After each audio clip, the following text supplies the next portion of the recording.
Kejap Kak Syeda, saya nak share dalam grup Faqih tak, sebab ada orang tanya. Kejap.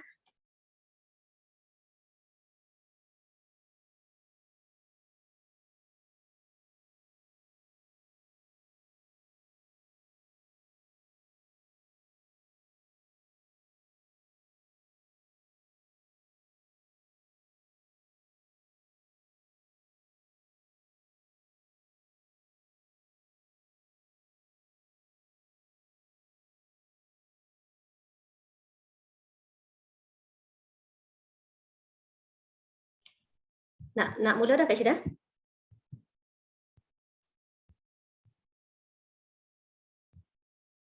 Mula dulu, tak pusat masuk terus dah 2 minit dah kan? Nak tunggu start dulu kan, nak buka majlis dulu? 2 minit dah. Ustaz, pada dahan ke? Oh, Ustaz dah hal ke? Dah cakap? Kita pula ada dahan ke apa? Tapi Ustaz iklan dalam grup tadi, dalam grup keluarga Faqih tadi. Okey, masuk dah. Ustaz masuk dah.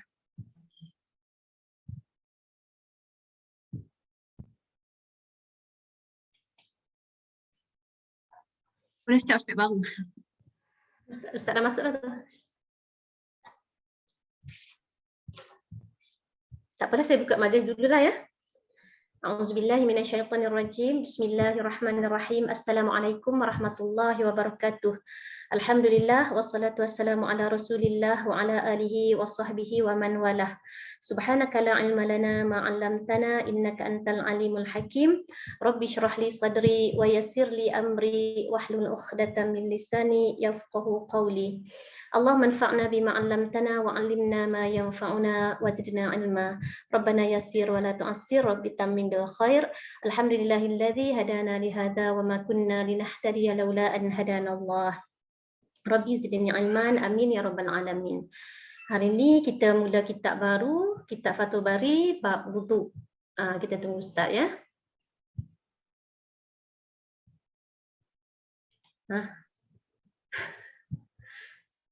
Subhanallah, Ustaz tegak kat mana? Apa dia Ustaz? Subhanakala ilma lana. Subhanakala ilma lana illa ma. Illa ma 'allamtana. Oh, tertinggal tak? Illa yang tertinggal. Okey, illa ma 'allamtana. Silakan Ustaz. Okey. Kak, saya nak share ni kejap ni.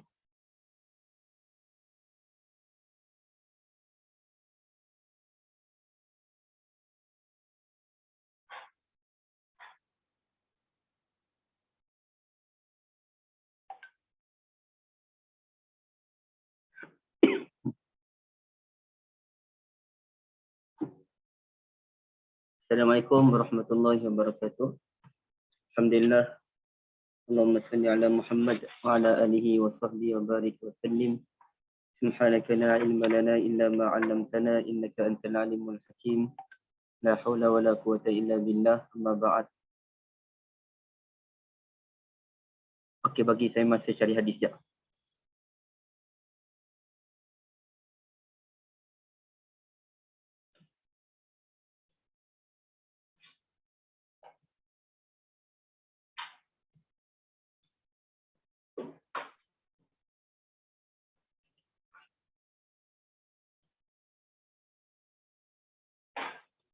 Okay, Kak Liza, Kak Syida dan ibu-ibu, alhamdulillah kita syukur pada Allah Azza wa Jalla kita dapat berjumpa pada pagi ini. Ahlan Puan Raja Azizah, selamat datang ya, Yang Mulia Raja Azizah. Jadi insya-Allah pada pagi ini kita mula pengajian dengan kitab yang baru kan.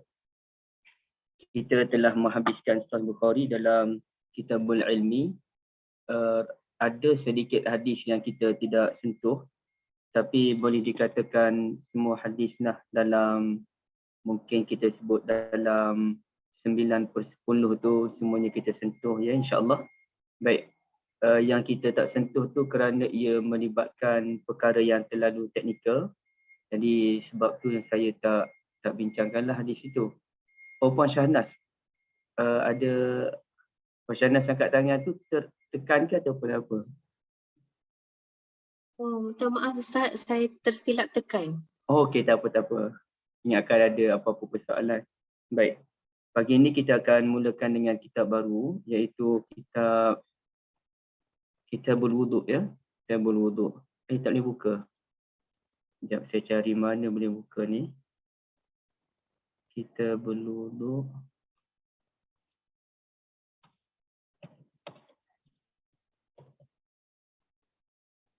Okey, yang baru masuk dalam kelas ni, ahlan ya. Kenapa tak boleh buka hari ni? Boleh buka pun. Okey. kita ulang balik benda yang basic dalam kitab ni. Kitab yang kita belajar ni namanya kitab Sahih Bukhari. Kitab Al-Jami'us Sahih lil Bukhari. Baik. Tapi dalam kitab ni, dia dalam kitab yang besar tu, dia kalau bab yang besar dipanggil kitab. Contohnya ini. Kitabul Wuduk. Itu kita bila saya sebut Kitabul Wuduk, bukan nama kitab yang besar tu yang kita pegang tu namanya Kitabul Wuduk, tak. Namanya Sahih Al-Bukhari. Cuma dalam kitab Sahihul Bukhari, kalau bab yang besar tu dipanggil kitab. Kitabul Iman, Kitabul Wahyi, Kitabul Wuduk, Kitabul Taharah, Kitabul Aiman wan Nuzur, Kitab Al-At'imah, Kitabul Haji dan sebagainya. Dan dalam kitab itu dia ada subtopik. Subtopik itulah yang dipanggil sebagai bab.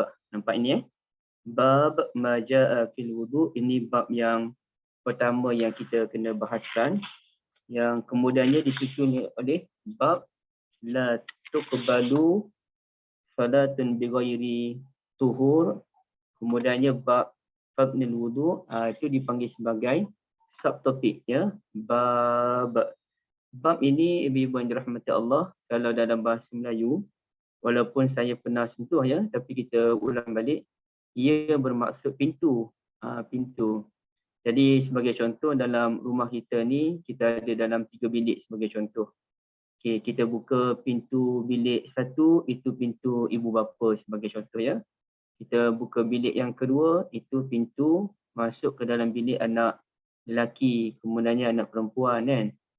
Setiap kali kita masuk dalam bilik tu, pasti dia ada suasana yang berbeza. Kita buka pintu bilik ibu bapa, okey, ini suasananya. Kalau kita buka pintu bilik anak lelaki, ini suasananya, ia berbeza. Jadi maknanya, apabila kita pada pagi ni kita nak bincang bab Maja'a fil Wudu', okey, ini satu suasana yang bakal kita lalui, dan habis je kita masuk ke dalam pintu ataupun bilik yang dinamakan bab Maja'a fil Wudu', kita tutup pintu tu, kita masuk dalam pintu yang lain pula, iaitu pintu La tuqbalu salatun bighairi tuhur. Pintu salat tidak diterima tanpa kebersihan ya. Okey. Jadi kemudiannya kita tutup pintu yang ni, kita masuk pintu yang lain pula. Kata ulama ataupun kata orang-orang yang mengaji dalam bidang ini, artinya kita kena mengambil semangat baru setiap kali masuk pintu yang baru. Masuk pintu ni mesti ada ilmu baru, masuk pintu ni pula ada ilmu yang baru pula, masuk pintu yang ini ada ilmu yang baru pula. Begitulah. Sekejap ya.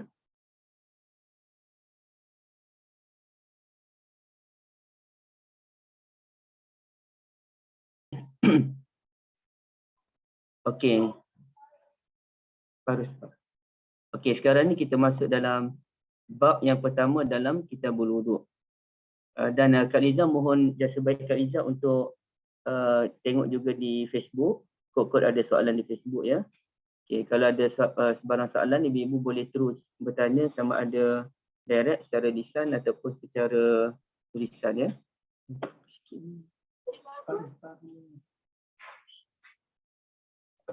Ambil gelas besar. Bagi tadi. Tak penting sini. Ambil gelas besar.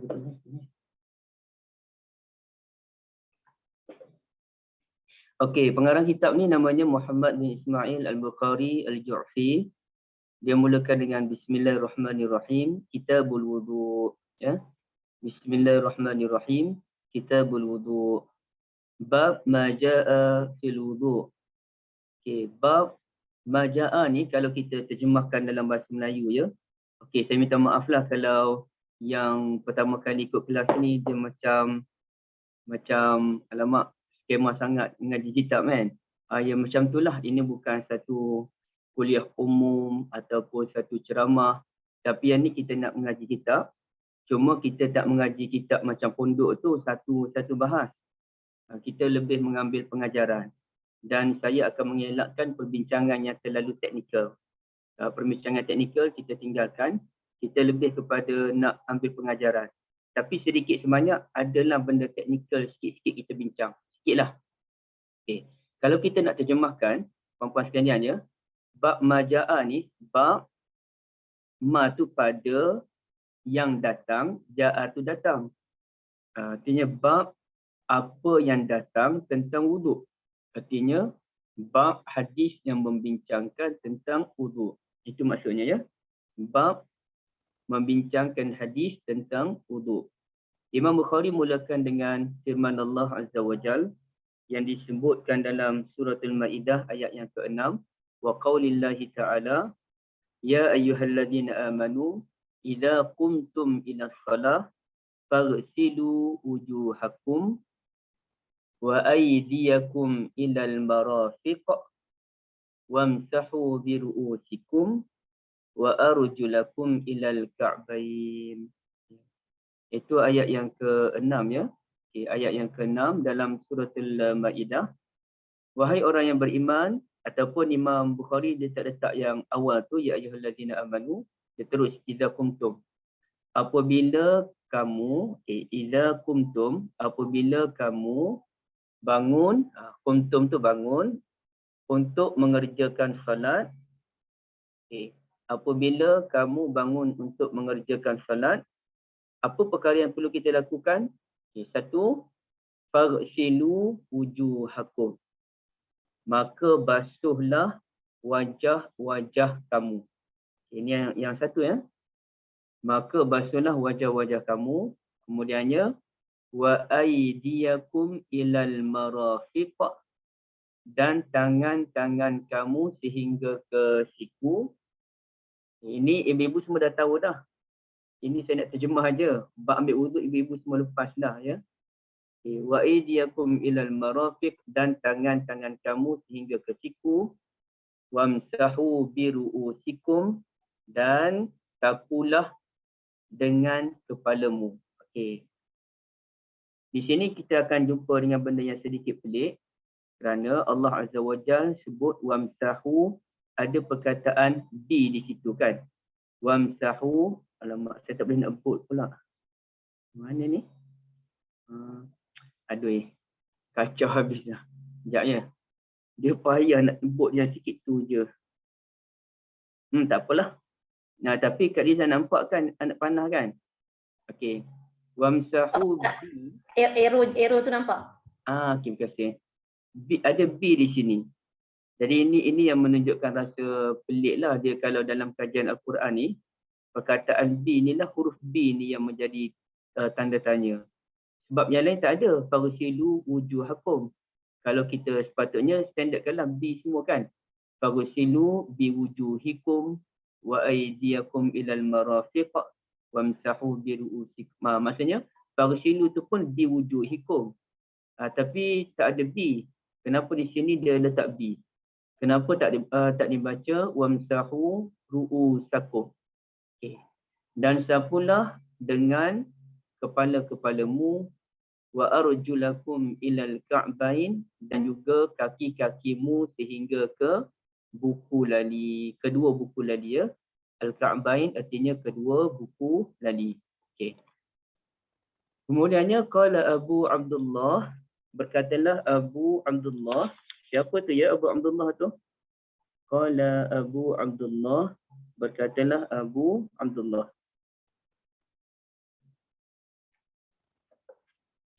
Wa bayyana Nabi sallallahu alaihi wasallam, dan Nabi sallallahu alaihi wasallam pun menjelaskan. Mana ya sekejap ya. Rasanya Abu Abdullah ni Imam Bukhari rasanya. Saya tak jumpa tadi. Kat mana? Okey. Wa bayyana Nabi sallallahu alaihi wasallam, dan Nabi sallallahu alaihi wasallam menjelaskan anna fardal wudu'i marratan. Kefarduan wudu ini sekali-sekali. Maknanya basuhan tu sekali je semuanya. Okey. Wa tawadda aidan marratain, dan ada masa Nabi sallallahu alaihi wasallam berwuduk sebanyak 2 kali. Basuh muka 2 kali, tangan 2 kali dan sebagainya. Wa salatan wa lam yazid ala salas, dan ada masa Nabi sallallahu alaihi wasallam berwuduk 3 kali dan Nabi tidak akan melebihi 3 kali. Okay.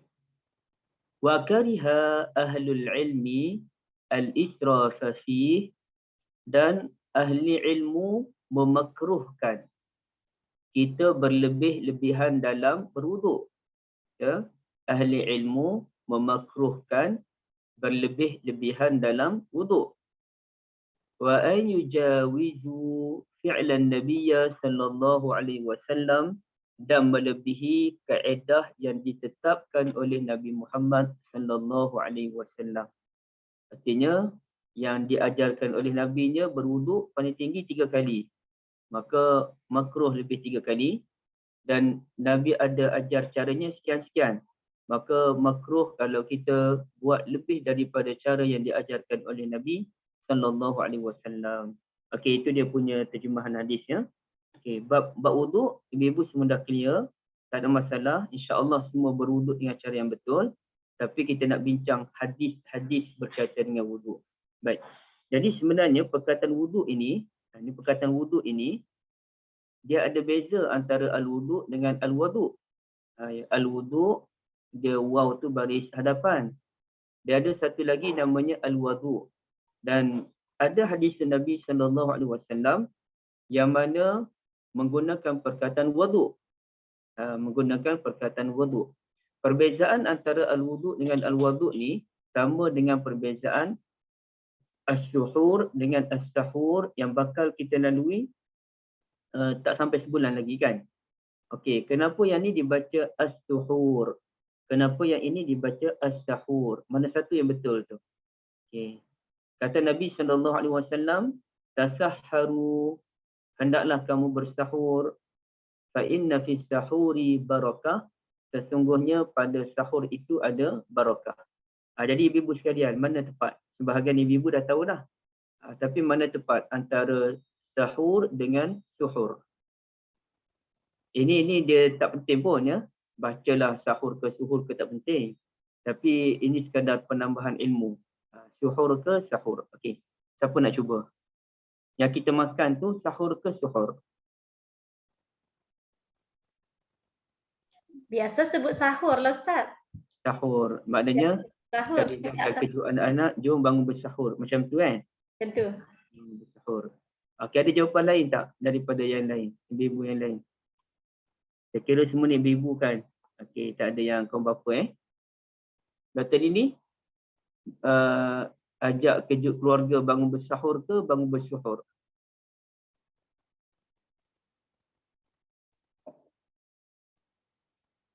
Okey, tak ada jawapan lain Okey. Ustaz, Puan Halimah, silakan. kalau orang Kedah mangkit makan sok tu. Apa dia? Kalau orang Kedah gerak bangun sahur tu tak kata sahur. Mangkit makan sok. Tak tahulah mai ikut mana perkataan tu. Dia ada mustalahat jadidah, ada istilah jadidah yang baru kan. Barakallahu fikum, Ibu Halimah, terima kasih. Jadi dia beza macam ni. Ini beza antara huruf waw dengan huruf atas ya. Dia kalau dalam Quran, dia ada kajian baris atas, bawah dan depan ni. Baris yang paling berat sebutan dia. Kita dah biasa sebut dah, kita tak rasa mana satulah yang berat kan. Okay. Yang paling berat ialah baris hadapan. Yang kedua paling berat baris bawah. Yang ketiga barulah baris atas. Mana atas ini merupakan yang paling senang disebutlah baris atas. Tapi yang paling berat ialah baris hadapan. Itu dalam kajian Al-Quran lah. Okay, sekarang ni kalau dalam kajian kalimah, melibatkan bahasa Arab dan juga bahasa hadis ni, ada beza antara baris hadapan dengan baris atas. Dan perbezaan itu sama dalam isu sahur, suhur, wuduk, waduk. Okey. Yang betulnya begini, kalau kita bangun makan tu, kita bangun nak makan tu, Kak Liza ya dan ibu-ibu sekalian, namanya bersuhur.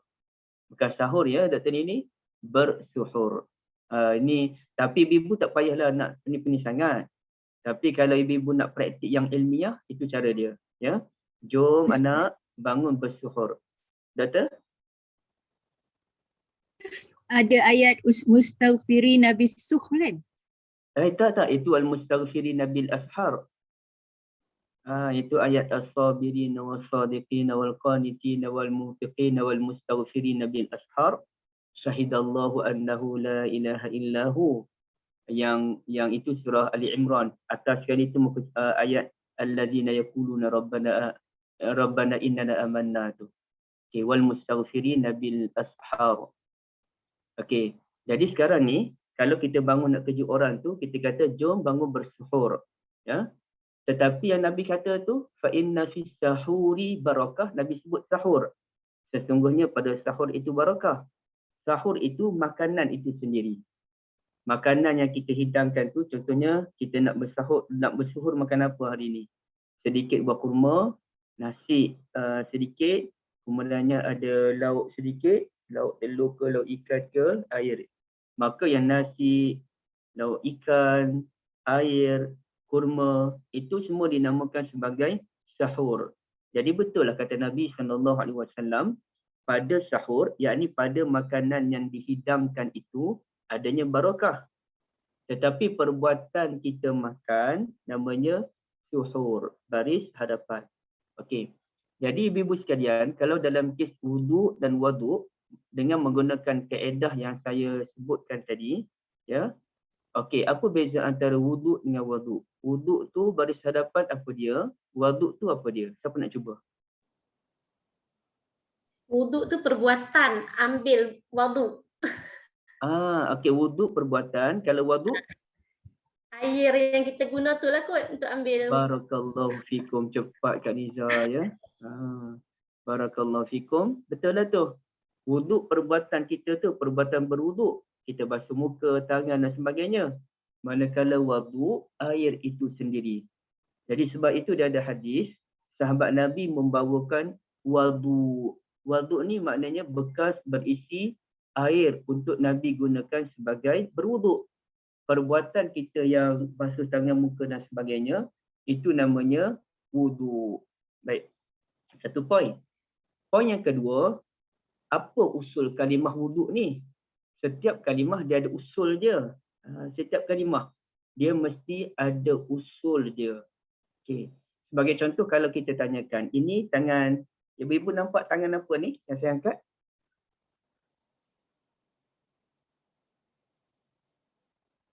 Tangan kanan. Tangan kanan. Tangan kanan ya. Tapi kalau ibu-ibu nampak macam tu, macam saya angkat tangan kiri lah kan.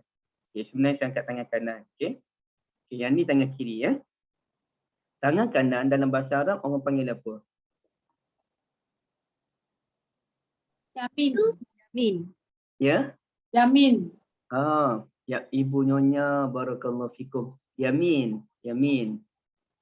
Kan ada orang nama Yamin, ada orang nama Aiman, ada orang nama Maimun, Maimunah. Okay. Kalau tangan kiri, orang panggil apa? Shimal. Shimal kurang tepat. Kurang tepat. Bukan dalam surah Al-Waqi'ah tu bukan. Al-Waqi'ah dia betul, tapi Shimal ni dia lebih kepada golongan kiri yang membawa maksud yang tak elok. Langkah kiri ataupun golongan kiri, yakni golongan yang celaka. Sedangkan tangan kanan kiri kita ni tak ada celaka apa pun. Okay. Jadi sebenarnya dia ada perkataan lebih sesuai dengan tangan kiri kita ni. Apa namanya ibu-ibu sekalian? Yasar. Ibu nyonya markah penuh hari ini.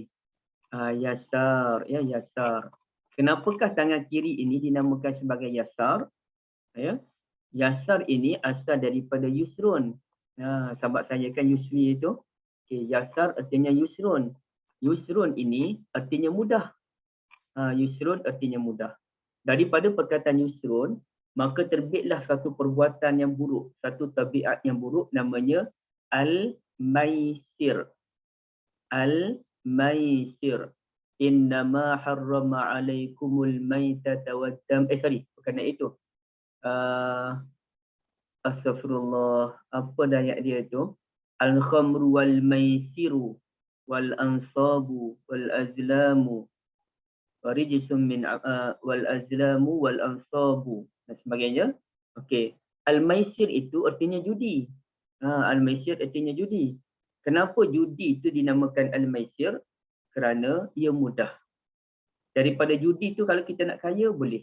Artinya hari ni kalau siapa pergi main judi dengan izin Allah, takdir Allah, tapi iyazambillah Allah boleh bagi je menang kalah tu cerita Tuhan. Okay, dia menang, tapi bukan Allah nak ya. Mana Allah dah buat undang-undang. Siapa buat gini-gini dia dapat, siapa yang tak buat dia tak dapat. Itulah undang-undang Allah. Okay, dia menang. Esok kalau dia nak beli rumah baru boleh dah. Dia nak beli kereta harga $1 pun boleh dah. Mudah je dia dapat kekayaan tersebut. Sedangkan orang lain nak beli kereta Azia sebagai contoh, kerja berapa bulan tu baru dapat beli kereta Azia. Tu pun hutang. Baik. Jadi ibu-ibu sekalian, kerana kita terlalu cepat, terlalu mudah nak jadi kaya, terlalu mudah nak jatuh miskin, terlalu mudah juga nak bergaduh, berperang, bersengketa antara satu sama lain, maka tabiat buruk itu yang dicela oleh Allah Rabbul Jalil namanya al-maisir. Judi itu dinamakan maisir kerana segala-galanya mudah untuk judi. Maknanya dia ada usulul kalimah. Ya, dia ada usulul kalimah. Begitu juga ibu-ibu sekalian, perkataan wuduk. Perkataan wuduk pun dia ada usulul kalimah. Apa dia usul bagi perkataan wuduk? Perkataan wuduk itu kalau bagi siapa yang ada kitab dah sampai ke Kak Liza? Ataupun belum? Belum. Tengah kutip duit untuk pembayaran, baru nak order. Okey, belum ada lagi lah. Okey, tak apa. Wuduk ini dia asal daripada al-wada'ah. Okey, saya tulis di dalam ruangan chat ya bagi siapa yang boleh nampak. Al-wada'ah. Al-wada'ah ni artinya apa dia? Bercahaya ya. Al-wada'ah artinya cahaya, yakni ad-daw. Ad-daw. Dalam surah Yunus Allah Azza wa Jalla menyatakan wallazi ja'ala syamsa diya'an. Dia tu ad-daw al-wada'ah. yakni dia Allah menjadikan matahari ni bersinar. Ya, Allah menjadikan matahari bersinar. Jadi kenapa wuduk ini dinamakan bercahaya ataupun bersinar? Kerana apabila kita mengambil wuduk, wajah kita seakan-akan bercahaya ataupun bersinar, dan pada hari akhirat kelak confirm insya-Allah wajah kita bersinar-sinar, sehingga kan Nabi SAW mudah mengecam mana satu umat baginda hasil daripada wuduk. Ini dalam bab ketiga yang bakal kita bincangkan nanti. Ya.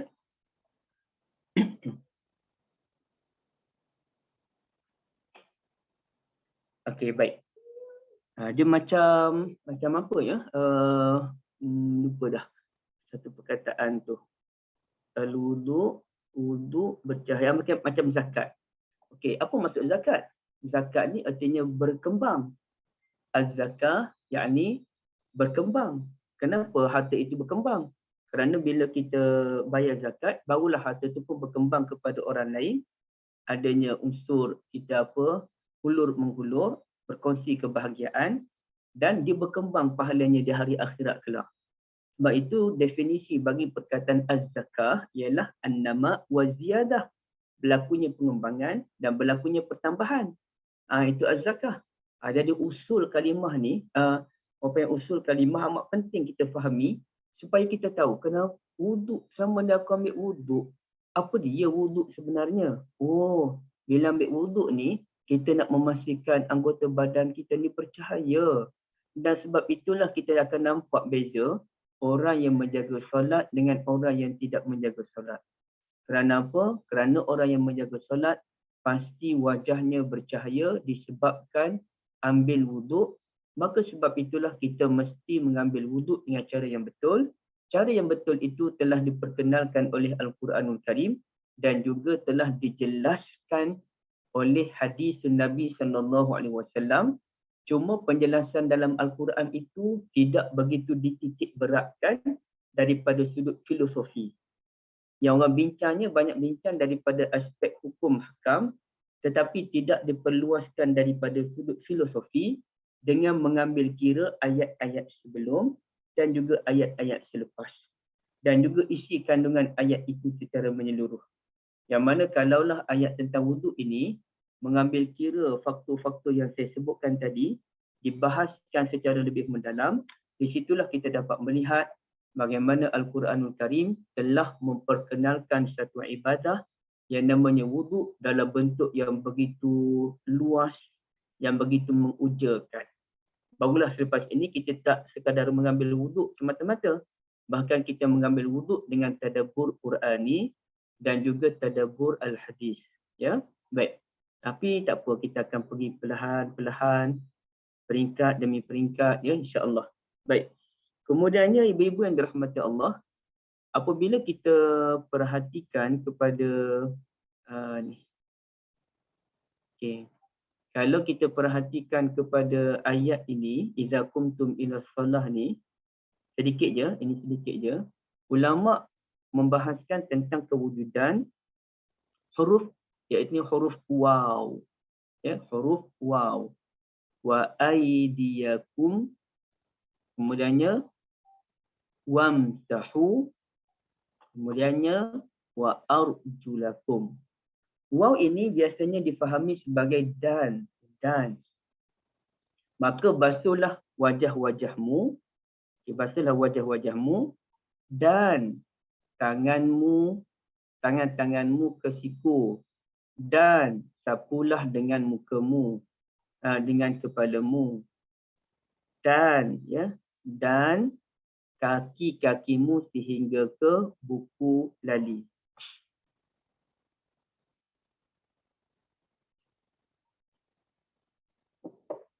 Okey.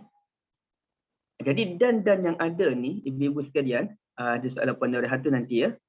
Dan yang ada ini, dia kalau dalam bahasa Arab dipanggil sebagai wawul ataf. Wawul ataf, dia bukan bertujuan menunjukkan step pertama, step kedua, step ketiga, step keempat. Tak. Dia sekadar nak menunjukkan berlakunya ada perbezaan antara nilai pertama dengan nilai yang kedua. Contohnya, saya pergi ke rumah Kak Liza sebagai contoh. Saya pun kata pada Kak Liza, saya datang bawakan buku ini dan juga inset. Sorry. Bukan begitu. Saya datang bersama Kak Syida dan Ibu Nyonya. Okay. Bila saya kata saya datang bersama Kak Syida dan Ibu Nyonya, adakah saya nak kata mula-mula Kak Syida, kemudiannya Ibu Nyonya nak follow? Adakah begitu? Jawabnya tidak. Tapi sekadar saya nak tunjuk Kak Syida ni orang lain, Ibu Nyonya ni orang lain. Jadi saya katalah saya datang dengan Kak Syida dan Ibu Nyonya. Okay. Jadi bukanlah mula-mula Kak Syida yang nak ikut, kemudiannya Ibu Nyonya nak sebut. Nak ikut juga. Bukan. Sekadar nak menunjukkan perbezaan. Ya, sekadar nak tunjuk perbezaan. Maka kalau sekadar menunjukkan perbezaan, mazhab Hanafi pun dia keluarkan hukum daripada ayat ini, menunjukkan sebenarnya tidak wajib pun kita mengikut urutan yang ada. Kalau bahasa Arab ni yang kena ikut urutan ni namanya summa, kemudian. Kalau summa memang kena ikut urutan. Summa aydiyakum ilal marafiq. Kemudian. Tapi ini dan ni sekadar nak tunjuk perbezaan. Tangan ada beza dengan muka, ada beza dengan kaki, ada beza dengan kepala, itu saja. Maka bagi mazhab Hanafi, sesiapa yang mengambil wuduk tanpa mengikut tertib. Macam mazhab kita tertib itu rukun, tapi mereka menyatakan sesiapa mengambil wuduk tanpa mengikut tertib, maka wuduknya sah. Namun sebaik-baiknya mengikut tertib. Itu sebaik-baiknya. Sebaik-baiknya mulakan dahulu dengan muka, kemudiannya tangan, diikuti kepala, diakhiri dengan kaki. Itu sebaik-baiknya. Tapi sesiapa yang mengambil wuduk tanpa mengikut tertib yang ada tadi, maka wuduknya sah menurut mazhab Hanafi. Dan inilah yang perlu kita pertimbangkan dalam kes anak-anak kecil ikut dan dia ambil wuduk, tak apa. Yang penting basuh semua anggota yang ada, sapu anggota kepala, walaupun tertukar takdir tidak ada masalah kerana dia masih lagi kecil, mungkin 6 tahun, mungkin 7 tahun, yang mana kalau dia buat amal kebaikan, pahala itu disimpan dan akan mula autodidak masuk dalam akaun apabila dia baligh nanti. Manakala dosa-dosa yang dia lakukan, semuanya tidak dikira haba'an mansura, bagaikan debu yang berterbangan. Okay, baik. Tapi bagi mazhab-mazhab yang lain, semuanya mewajibkan ikut tertib. Kena ikut tertib. Kenapa? Kerana Al-Quran mesti dibuktikan dengan sunnah. Dan ternyata bila kita tengok kepada sunnatul Nabi SAW, Nabi memang berwuduk mengikut tertib tadi dan tak pernah didapati oleh mana-mana sahabat bahawa Nabi pernah basuh tangan ke siku dulu, barulah Nabi basuh muka. Tak pernah.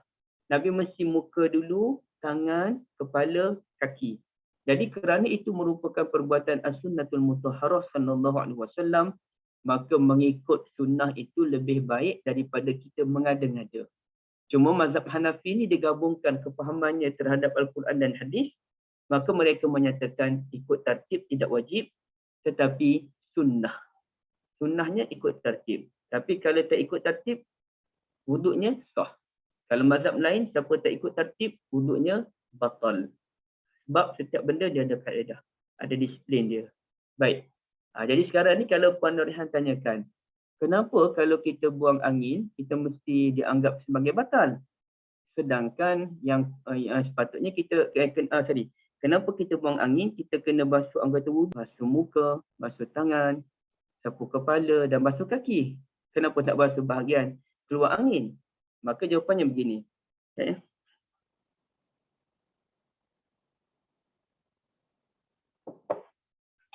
Kerana setiap benda ni dia ada disiplin. Ya? Setiap benda dia ada disiplin.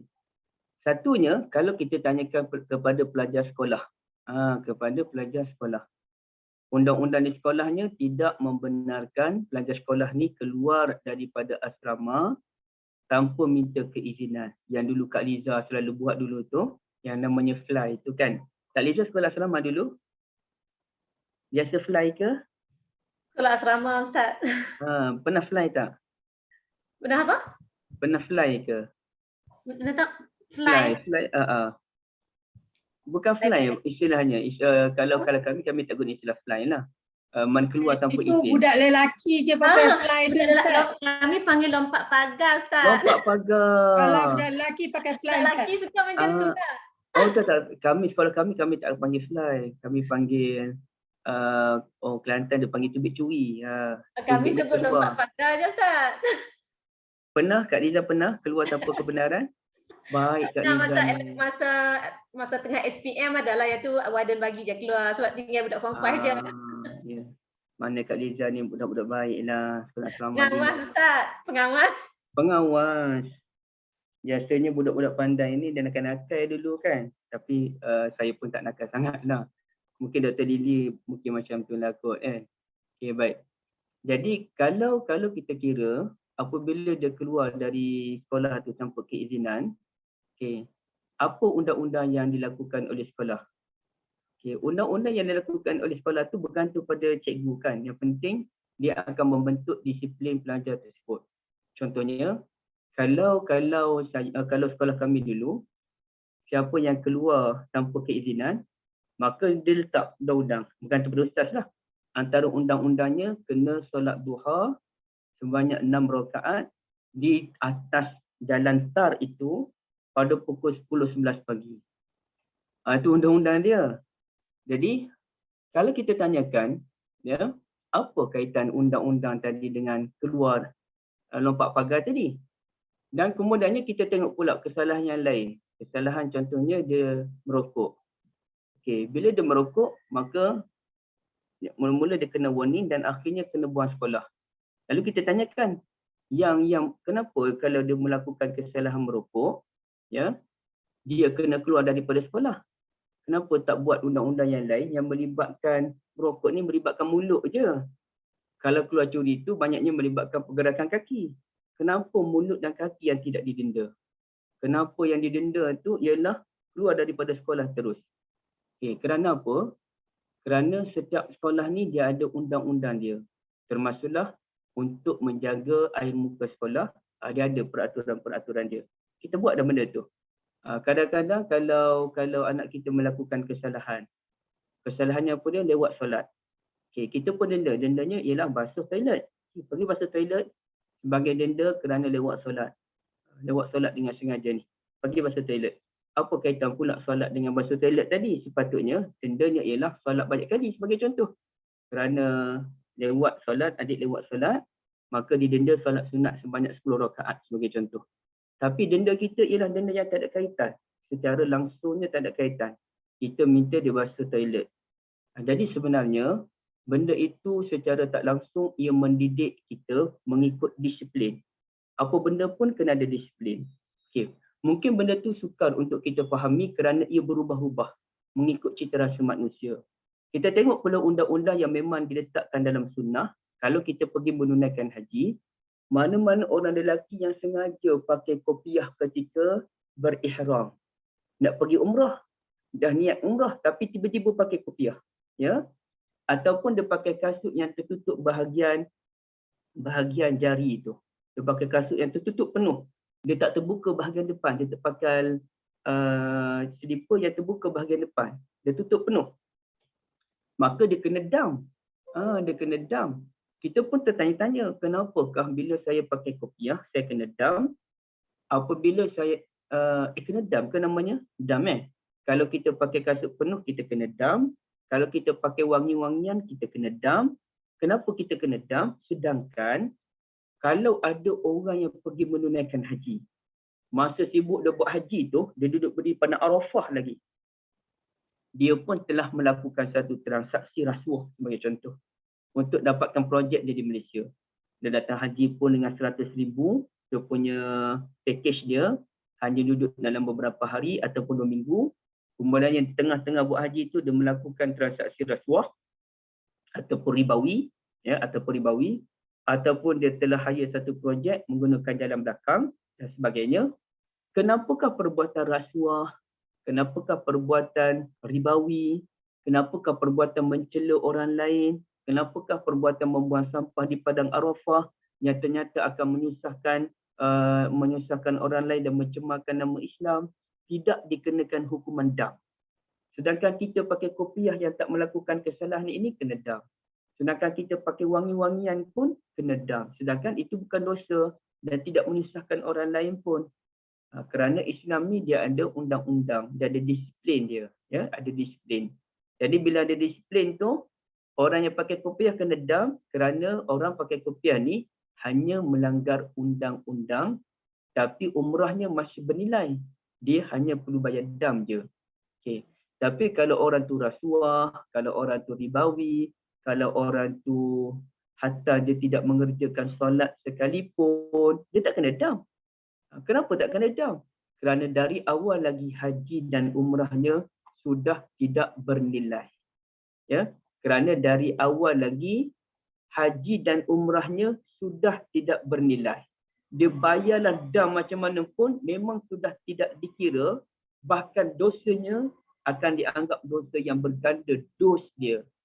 So, dosanya tu akan menjadi sangat berat kerana dia telah melakukan dosa besar sepanjang dia menunaikan haji ataupun umrah. Okey, baik. Oleh kerana kita ni hidup under undang-undang, maka Nabi SAW pun letak undang-undang dalam kes wuduk. Sesiapa sahaja yang keluar angin daripada keluar sesuatu daripada kubul dan dubur. Sesiapa yang melakukan perbuatan, itu yang paling besar lah, keluar sesuatu daripada kubul dan dubur, ataupun apa sahaja perbuatan yang boleh membatalkan wuduk, maka wuduknya dikira batal. Kerana itu undang-undangnya. Tapi siapa yang ambil wuduk? Contohnya ada orang sedang ambil wuduk. Lepas dia ambil wuduk, dia pergi mencuri. Selagi mana dia tak buang, dia tak terkentut, maka dia boleh pergi solat terus. Kepada curi itu, wow, hari ni kaya aku, syukurlah pada Allah kaya dah ni, dia pergi solat zuhur. Bila dia solat zuhur, ataupun dia kata aku ni curi-curi juga tapi solat kena jaga.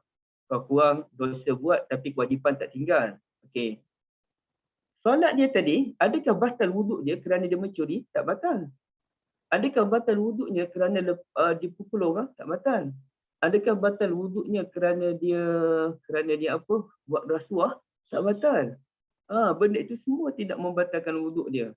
Kerana Islam dia letak undang-undang dah. Benda-benda macam ni dia yang membatalkan wuduk. Yang lain tak membatalkan wuduk. Habis tu, best lah orang mencuri tak batal wuduk. Orang yang kentut batal wuduk. Tak. Orang yang kentut tak berdosa. Orang yang mencuri berdosa. Dan siapa yang melazimi mencuri, solatnya itu boleh dikatakan tidak ada nilai di sisi Allah Azza wa Jalla. Jadi ini jawapan ilmiah lah. Sebab biasanya orang bagi jawapan yang kelakar-kelakar aja. Sebab bila dah terkentut tu muka kita merah, malu. So kita basuh muka. Itu jawapan-jawapan kelakar bolehlah. Tapi saya nak cerita jawapan ilmiah. Bahawasanya setiap benda dia ada undang-undang dia. Dia macam ni Kak Riza ya. Kadang-kadang sebahagian daripada kita memberikan jawapan yang tidak ilmiah ni pun dia akan merosakkan budaya ilmu.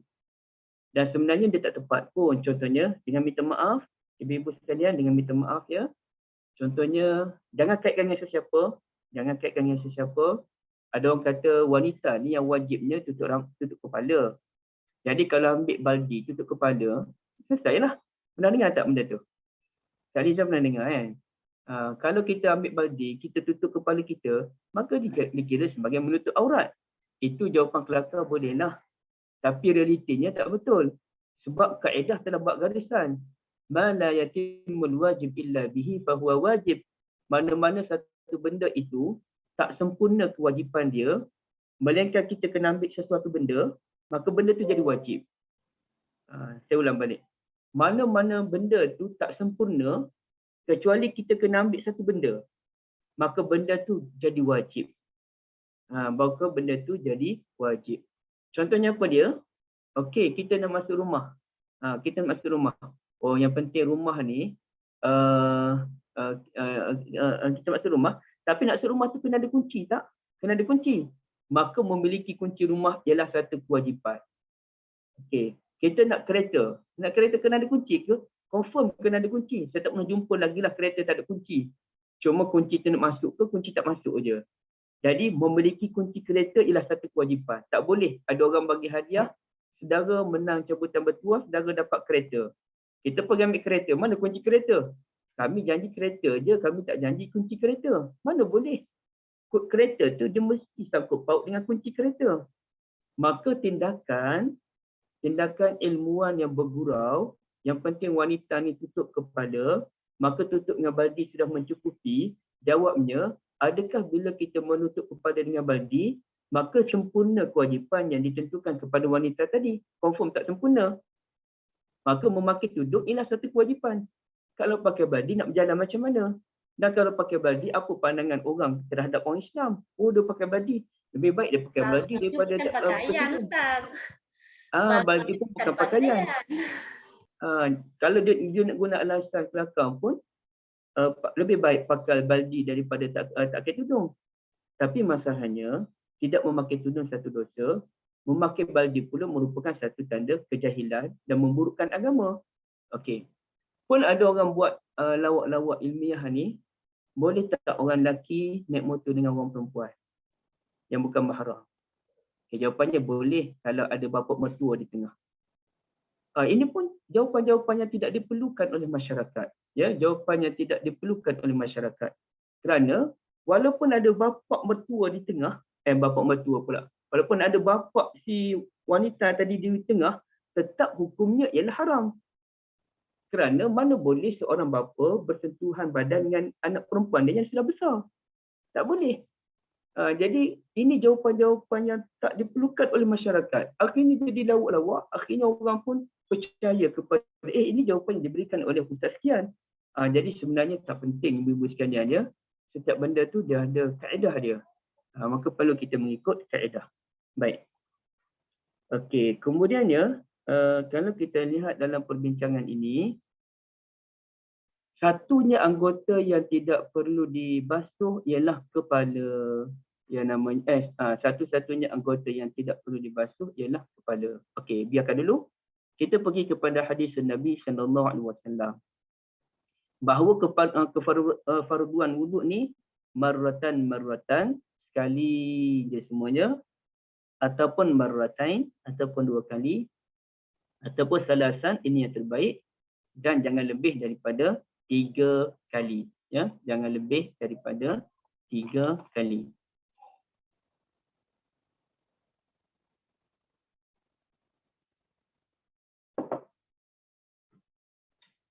Okey. Yang di mananya kata ulama apa dia? Sekali ni ialah yang paling,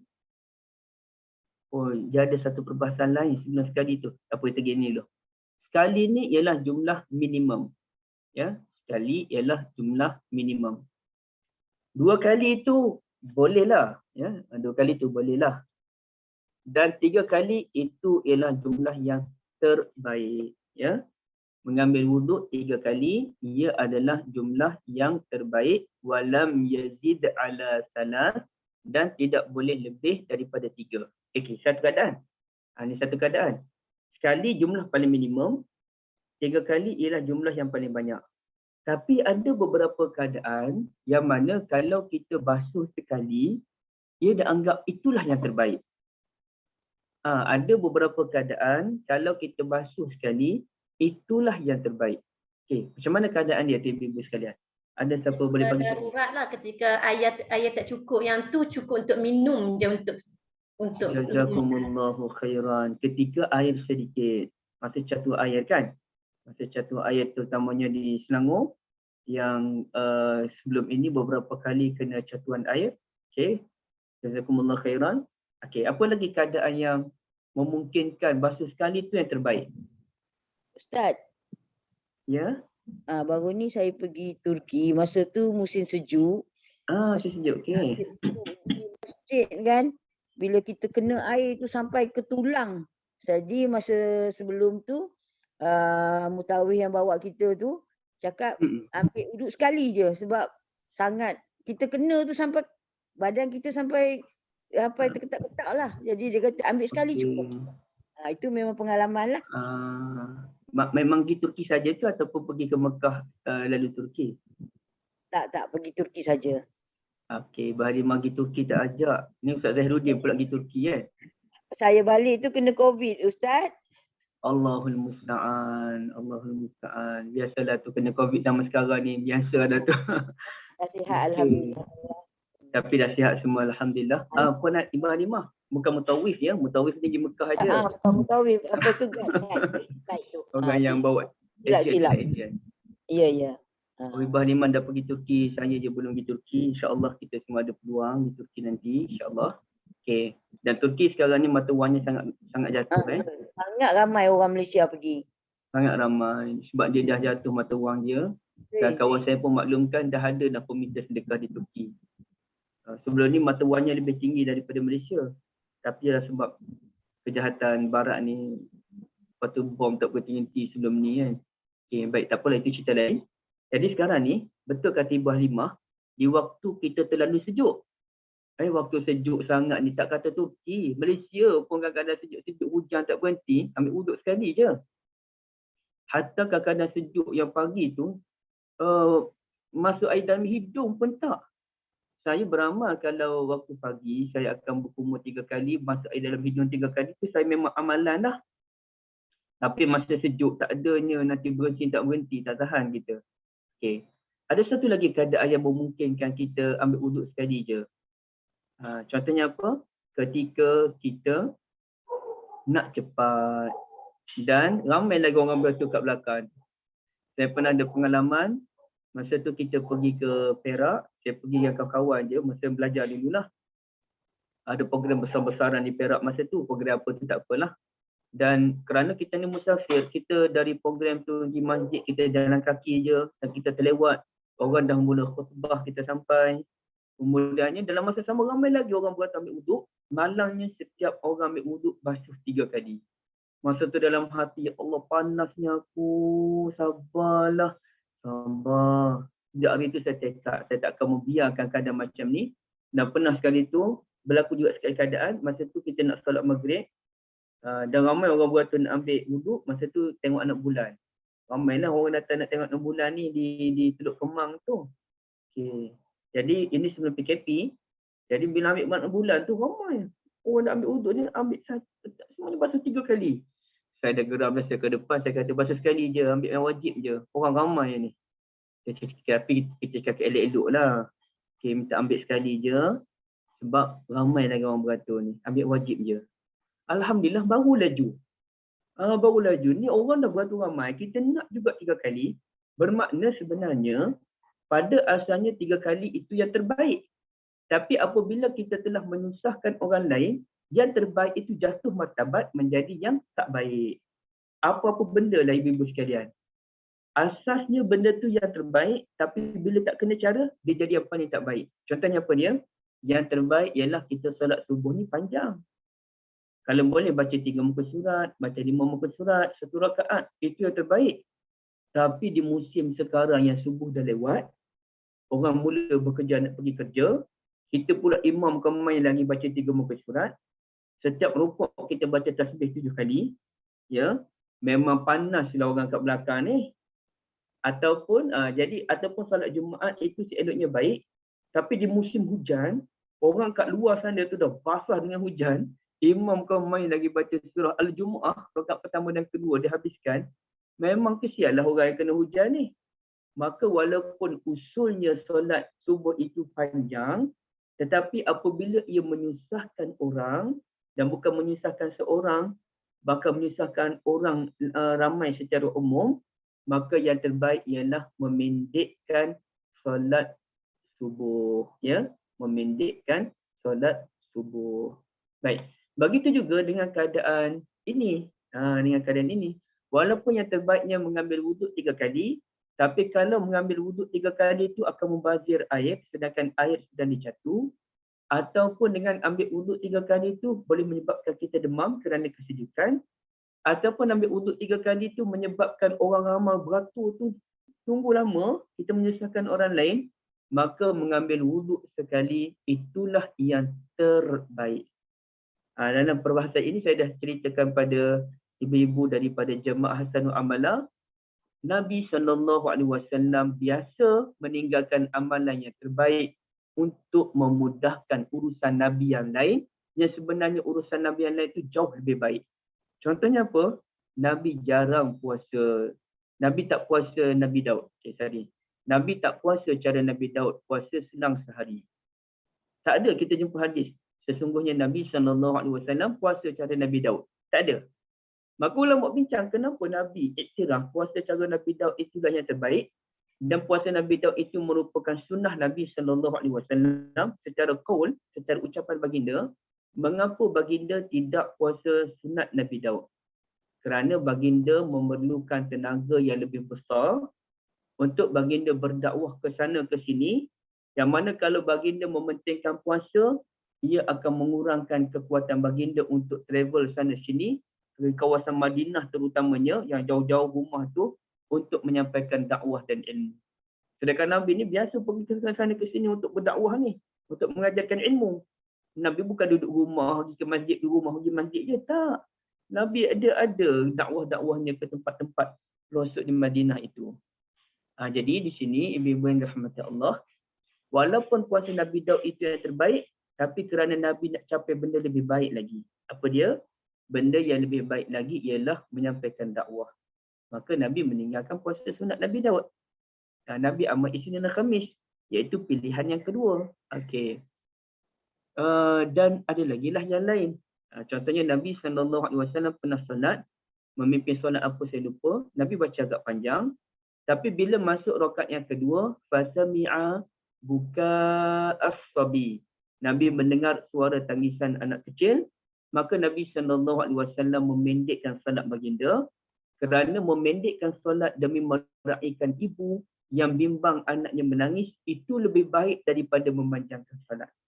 Sesiapa yang memanjangkan solat tidak mempedulikan perasaan si ibu tadi, dan dia berdoa dalam solatnya, dia bertasbih kepada Allah Ta'ala dalam solatnya, dikhawatiri tasbih dan doa itu tidak dipandang tinggi oleh Allah Azza wa Jalla. Tetapi sesiapa yang memendekkan solatnya kerana meraihkan ibu yang kebimbangan tadi, dan kerana dia memendekkan solat, maka kurang pujiannya kepada Allah. Kerana dia memendekkan solat, sedikitlah bacaan Al-Qurannya. Kerana dia memendekkan solat, dia tidak sempat berdoa dalam solat, maka ia akan dipandang mulia oleh Allah. Allah boleh menunaikan permintaannya walaupun dia tak minta. Bahkan Allah Ta'ala boleh memberikan sesuatu yang lebih daripada itu walaupun dia tidak berharap. Kerana kaedah yang disebutkan oleh Nabi SAW, sesiapa yang memudahkan urusan saudaranya, man kana fi hajati akhihi, siapa yang memenuhi hajat, keperluan, kehendak saudaranya, kanallahu fi hajatih, Allah akan memenuhi hajatnya. Walaupun dia tak minta, walaupun tak berharap. Ya, walau tak berharap. Kadang-kadang kita tak berharap apa pun. Tiba-tiba datang, pip-pip, rumah apa pula ni? Datang-datang, Masya Allah, ada orang belanja kitab Fathul Bari, kita berwuduk. Kita tak order pun sebab kita bukan ada duit sangat. Ada orang belanja, ya Allah, suka sangat. Happy sangat. Kerana apa? Oh, kerana kita ni jenis orang yang suka memenuhi hajat saudara kita. Maka Allah memenuhi walaupun kita tidak meminta. Ya. Okey, benda ni benda yang penting untuk kita fahami. Ya.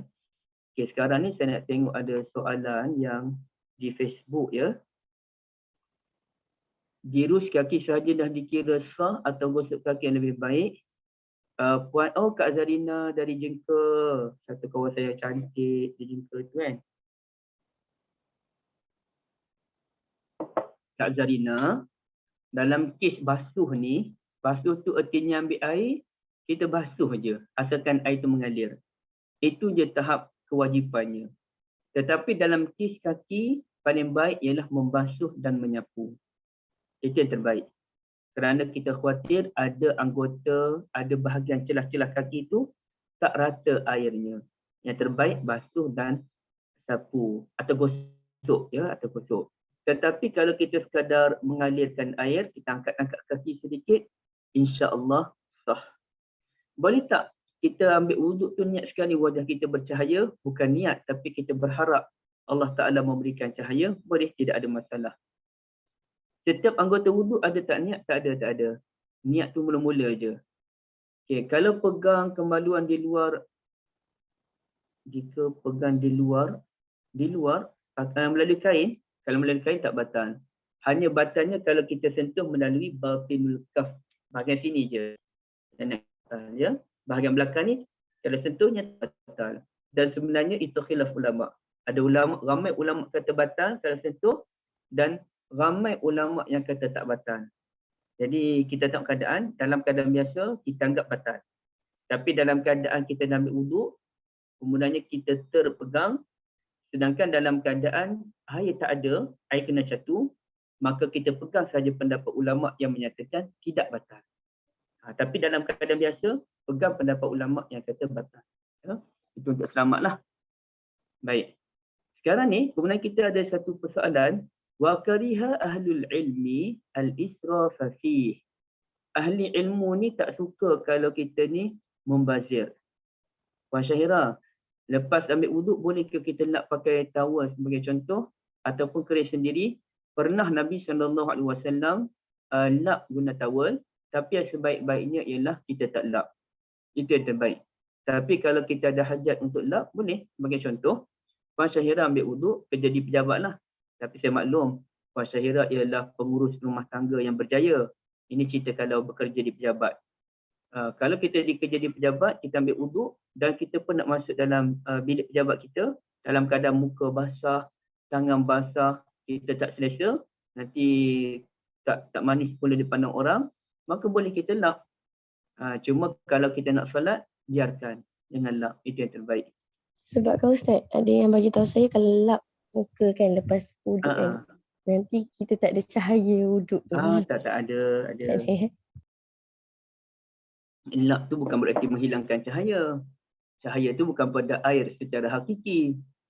Cahaya itu pada air secara maknawi. Pada wuduk itu sendiri ada cahaya, bukan pada air secara zahir tu tak. Okay. Cuma sebaik-baiknya tidak lap lah. Biarkan dia kering dengan sendiri. Baik. Allah sianya kena beli handphone baru nampak gaya Puan Zainab ni. Okay. Handphone saya pun masalah juga, rosak juga. Okay.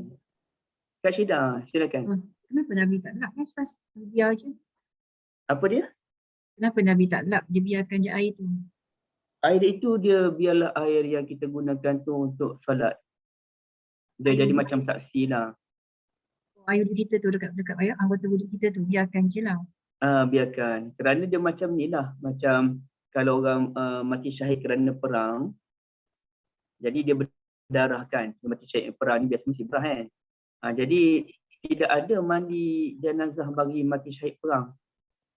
Okay, kerana apa? Biar dia bangkit dengan darah tu sendiri. Oh macam tu maksudnya. Dia nak kekal. Macam kita juga kalau kita solat dan ada lekat pasir-pasir kecil di bahagian dahi kita kan. Biarkan. Kecuali benda tu menyakitkan. Kalau benda tu menyakitkan kita, kita sapu. Tapi kalau benda tu tak menyakitkan, biarkan je. Habis solat pun biarkan dulu.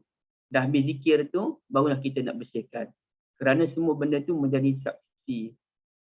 Begitu juga orang rambut panjang. Kalau ibu tak bolehlah pakai teori ni. Lelaki je. Rambut dia panjang. Kata Nabi SAW, Nabi sebut macam mana ya? Wa ankafis sya'ri. Nabi ditegah daripada mengikat rambut. Biarkan rambut panjang tu dalam solat. Kenapa? Supaya rambut tu jatuh ke tempat sujud. Biar rambut tu sendiri sujud kepada Allah Azza wa Jalla. Okay. Ataupun kalau dengan baju ni. Kalau memang dengan pendek tak apa. Tapi macam saya dengan panjang, saya lipat. Sekarang ni saya lipat lah.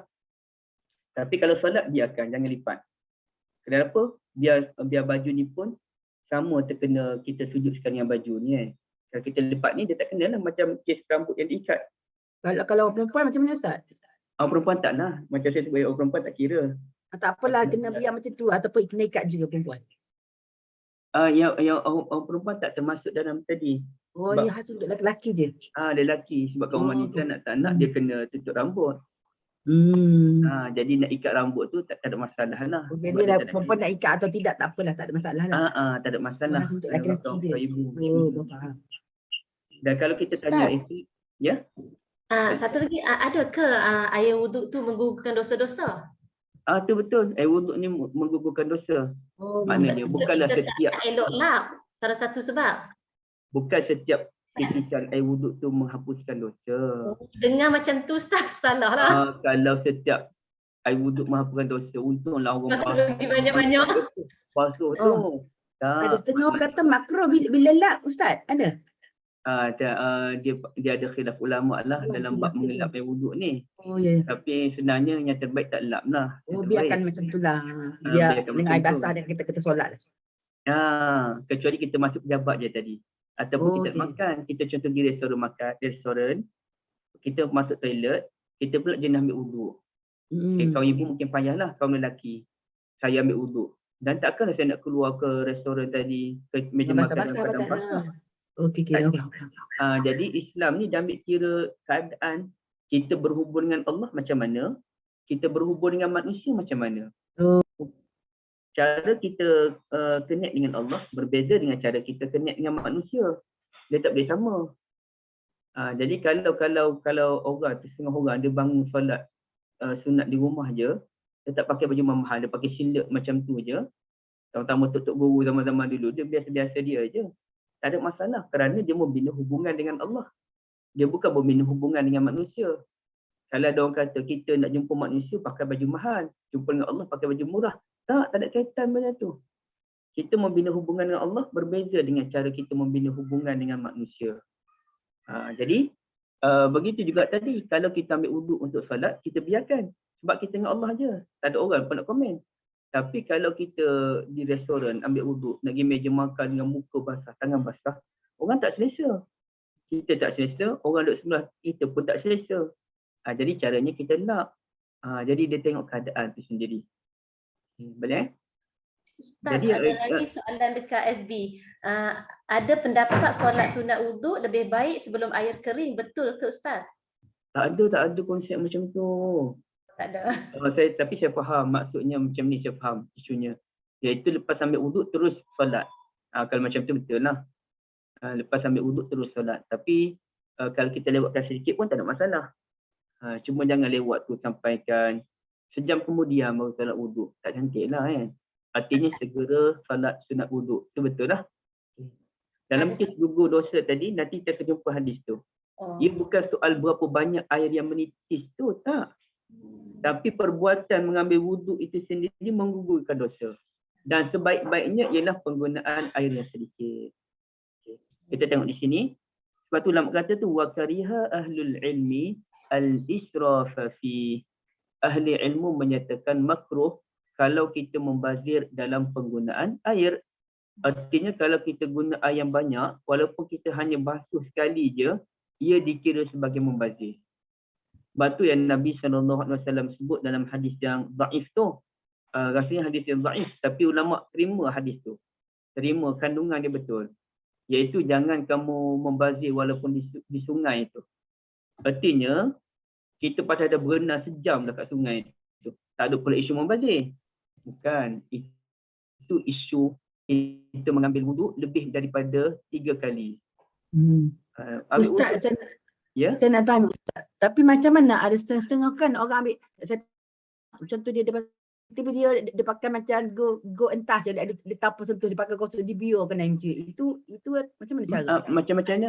Contoh dia ambil semayang basah kaki dia biarkan air tu alur pada kaki dia tanpa dia gosok. Yang kisah tadi. Tak ada masalah. Yang penting air tu mengalir ke seluruh kaki. Kalau tak ada gosok pun tak apa ya? Tak apa. Tapi sebaik-baiknya gosok. Gosok-gosok lah sebelah kaki dia. Tapi kalau tak gosok tak apa. Yang pentingnya dia alirkan air seluruh tempat. Alirkan air. Ya.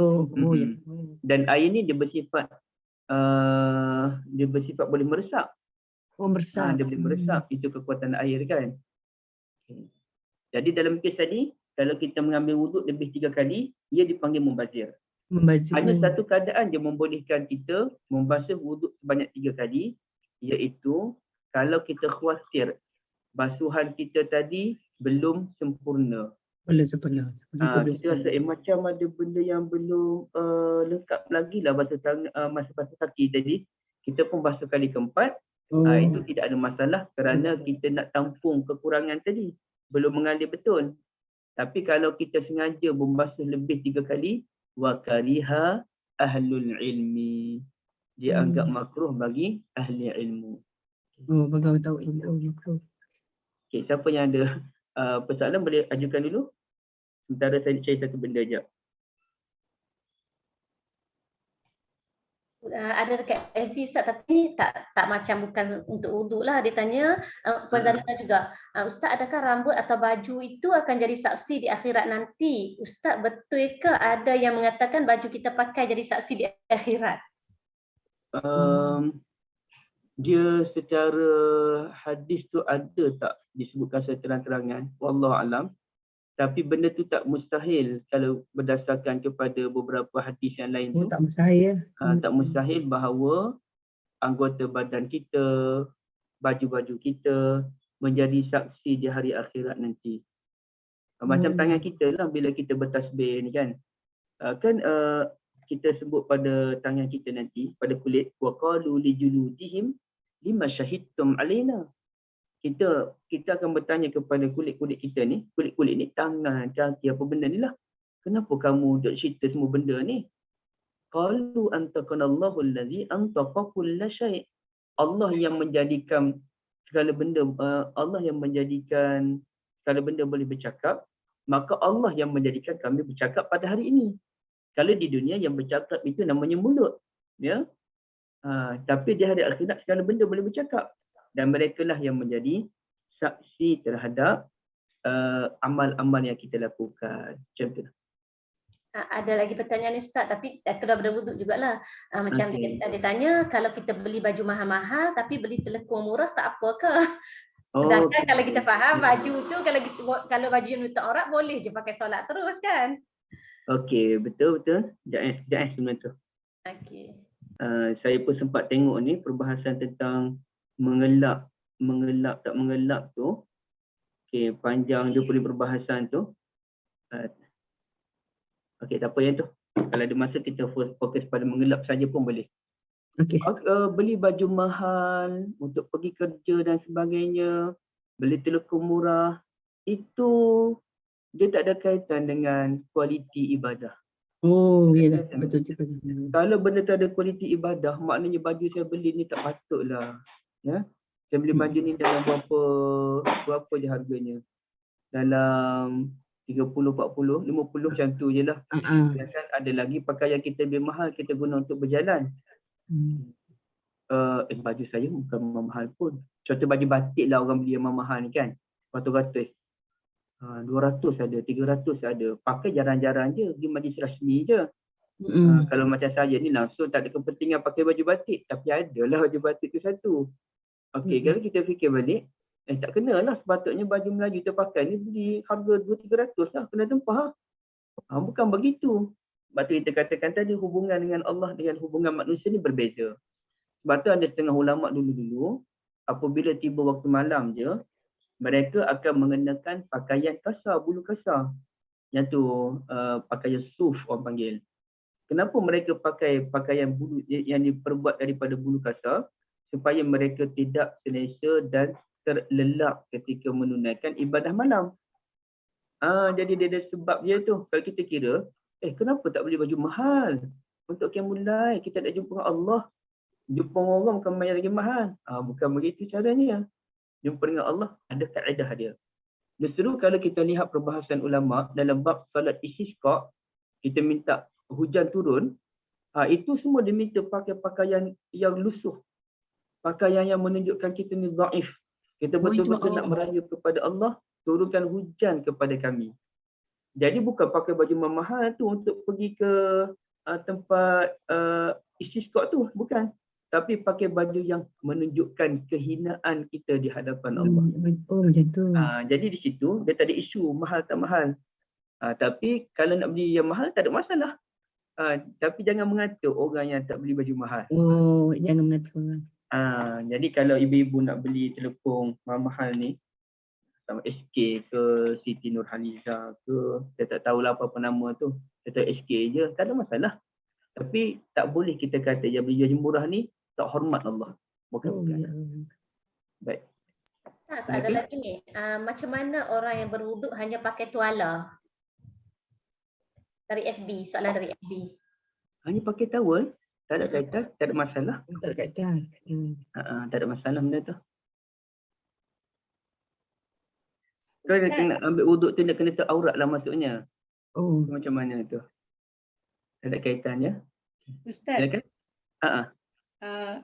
Nak tanya, termasuk ke israf ni bila kita melebihi had, macam kata kita sampai ke buku lali tapi kita naikkan sampai ke atas sikit daripada buku lali tu lebih kan, ataupun bila dia sampai ke ujung kita punya tangan ni kan sampai ke itu kita naikkan. Masuk ke israf ataupun itu dalam bidang yang lain? Itu tidak termasuk dalam israf menurut pendapat sebahagian ulama, terutamanya ulama mazhab Syafi'i, selagi mana dia tidak menggunakan air yang banyak. Maknanya ibunya, jazakumullah khairan, kita ambil air tu sikit juga, cuma kita sapu je. Kita alirkan sampai ke atas. Okey, ataupun kaki itu sepatutnya bukan lali sini je. Kita sapu lagi sampai ke lutut ataupun betis. Itu tidak termasuk dalam bab membazir. Yang penting kita tidak menggunakan air yang banyak. Macam saya sebutkan tadi, kalau kita guna air yang banyak dan walaupun kita hanya basuh sekali je, ia membazir. Tapi kalau kita menggunakan air yang sedikit, walaupun kita basuh 3 kali sekalipun, ia tidak membazir. Okey. Jadi soalnya sejauh mana penggunaan air itu sendiri. Okey. Cuma berkait dengan soalan ibunya tadi, barakallahu fikum, dia ada isu di sini, wa an yujawizu fi'lan nabi sallallahu alaihi wasallam, jangan kita melampaui kaedah yang telah diterapkan oleh Nabi Muhammad sallallahu alaihi wasallam. Artinya jangan over dalam ambil wuduk, sampaikan benda yang tak ambil tak ajar pun kita buat juga. Contohnya apa? Kalau dulu-dululah masa zaman muqaddam. Mesti ibu-ibu semua zaman muqaddam kan? Kalau sekarang ni zaman Iqra' kan, kita zaman muqaddam kan? Kita muqaddam Saya pun sempat muqaddam tapi saya tak baca habis lah. Saya sikit je. Saya baca alif bata, abata, i, u, ba, bi, bu tu sikit-sikit. Kemudian saya tinggal, saya baca Quran dengan mak saya, lepas tu saya pergi berguru sekejap. Lepas tu saya tinggal guru. Baca sendiri je. Okey. Jadi macam ni, dalam tu dia ada kaedah mengambil wuduk di bahagian hujung sekali, menyapu bahagian tengkuk. Jadi menyapu bahagian tengkuk ni tidak ada pun panduan daripada hadis Nabi SAW. Maka siapa yang buat benda tu dipanggil sebagai mujawazatu fi'lan Nabi SAW, melampaui kaedah yang telah diajarkan oleh Nabi SAW. Itu yang tak boleh tu. Okey, ataupun yang Nabi ajarnya kepada sapu. Kita basuh, kita ambil air, basuh kepala. Kalau kita basuh kepala bukan niat wuduk, tapi kerana kepanasan sangat, itu tak apa. Tapi ambil wuduk tu dia sapu je. Mana ambil basahkan tangan sedikit, kita macam renjis sikit je kita basuh. Jangan ambil air, kalau kita ambil air banyak, kemudian kita renjis, itu membazir. Janganlah tak ada air banyak, kita buang, membazir. Tapi kita sekadar membasahkan tangan kita sedikit, renjis, kemudian kita sapu kepala kita ini, itulah yang tepat. Siapa yang membasuh kepala, ia melampaui kaedah yang telah ditetapkan oleh Nabi SAW. Ataupun orang Syiah. Orang Syiah dia tak basuh kaki. Sedangkan Nabi, hadis Nabi terang-terangan Nabi ni basuh kaki. Orang Syiah dia sapu je kaki. Maka perbuatan menyapu kaki itu melampaui kaedah yang telah diterapkan oleh Nabi SAW. Okey, ataupun kita berlebih-lebihan sehingga boleh menimbulkan was-was, menyusahkan orang lain. Kita nak amal doa yang diajarkan oleh Imam Ghazali mungkin. Lepas tu muka dia, ya Allah berikan aku cahaya pada muka. Lepas tu tangan dia, ya Allah jadikanlah tangan kananku ini jadikanlah aku ni orang yang menerima kitab dengan tangan kanan. Lepas tu tangan kiri, ya Allah jangan jadikan aku ni orang yang mengambil kitab dengan menggunakan tangan kiri. Kita baca doa satu-satu, pasti akan memakan masa yang panjang, pasti akan menyusahkan orang, dan mungkin kita akan menggunakan air yang banyak. Ini melampaui kaedah yang telah ditetapkan oleh Nabi SAW. Tapi kalaulah kita nak amal secara peribadi, walaupun tak dilakukan oleh Nabi, Nabi tak buat, tapi kita nak amal juga kaedah Imam Ghazali. Kita amal dalam keadaan dalam hati je. Basuh muka, ya Allah beri cahaya pada mukaku. Tak apa? Kita basuh tangan, ya Allah jadikan tangan aku ni kuat menolong agamamu. Okey, tak apa, tak ada masalah. Ya Allah basuh kaki tu, sambil basuh kaki, ya Allah jangan jadikan aku ni, kaki aku ni melangkah ke tempat maksiat. Jadikan ia jinak kepada tempat yang taat. Tak ada masalah. Yang masalahnya kalau kita berdoa dengan lisan pada setiap kali wuduk tadi. Itu tidak diajarkan oleh Nabi SAW. Okey, benda tu jadi melampaui kaedah yang diterapkan oleh Nabi SAW. Kalau orang zaman sekarang macam mana ibu-ibu? Sambil nak ambil wuduk tu, dia buka pipe dulu kuat-kuat. Jangan saya jumpa di mana-mana. Buka pipe kuat-kuat, masa tu lah. Cuci tangan, buka kopiah, letak atas. Air dah buka banyak dah tu. Barulah sibuk nak ambil wuduk. Sebab nak lipat lengan dululah, nak lipat kaki lah. Kadang-kadang sambil sembang, buka tu sambil sembang dengan kawan sebelah. Air dah buka banyak dah. Lepas tu barulah ambil wuduk. Ini semua namanya al-israf, membazir. Dan Imam Ahmad rasanya, ataupun Imam Ahmad dan Tok Guru Aziz sendiri pun, rahmatullahi alaih, mereka, Imam Ahmad sebut, antara tanda kefakihan seseorang itu ialah penggunaan air yang sangat sedikit ketika mengambil wuduk. Penggunaan air yang sangat sedikit ketika mengambil wuduk, itulah tanda orang itu fakih. Ya. Kalau di semua macam mana? Ustaz, Kak pernah dengar satu kuliah, Ustaz cakap maknanya kalau dari permulaan wuduk tu kita ada membazir, maknanya kita tak akan dapat khusyuk dalam solat sebab kita ada ikut syaitan daripada awal. Terima kasih banyak Kak Riza atas maklumat yang sangat baik itu. Memang ada kaitan lah, wuduk dengan solat ada kaitan kan. Tapi saya memang sangat berterima kasih dengan maklumat begitu Kak Riza, barakallahu fikum. Okey, ada sebarang perbincangan?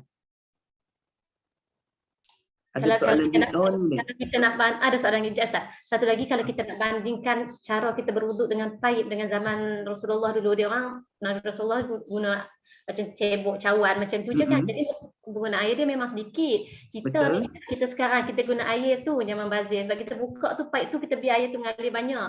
Sepatutnya kalau buka air tu perlahan tu pun sebenarnya dah sampai dah wuduk kita. Betul.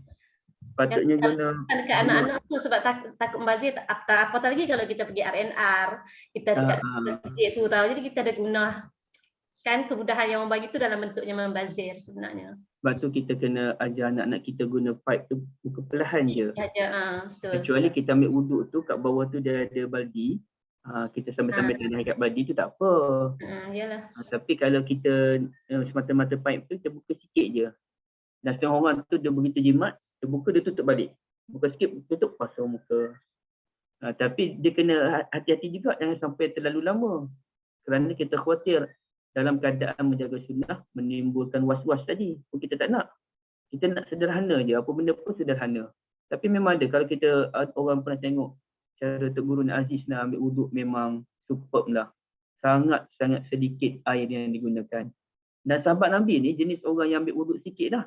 Tapi bila sahabat Nabi radhiyallahu anhum pergi jumpa dengan seorang makcik ni radhiyallahu anha, dia pun tanya makcik ni macam mana cara Nabi ambil wuduk.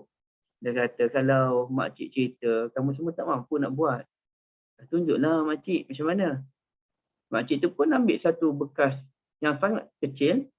Dia kata ni je, banyak ni je wuduk yang Rasulullah guna. Terkejut sahabat. Pada sahabat dia ni jimat ada air. Tapi cara Nabi ambil wuduk lagi-lagi jimat. Ini luar biasa lah Nabi SAW. Dan benda ni diamalkan oleh beberapa orang pun. Saya ingat, saya pernah baca Profesor Zaini Ujam pun, dia sebut dia mandi 3 minit je. Itu benda yang payah nak dibuat lah, jujurnya. Bab wuduk boleh lagi, tapi bab mandi pun dan jimat sungguh air, ini memang luar biasa. Dan itu sebenarnya cara Nabi SAW tanpa kita nafikan lah. Ya? Baik. Bolehkah kita membaca doa khusus setiap kali kita dah respon tadi?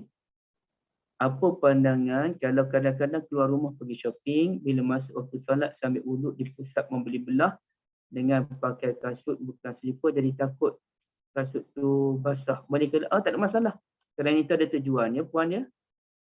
Bila kita perhana, bila ada tujuan kita nak lap tak ada masalah.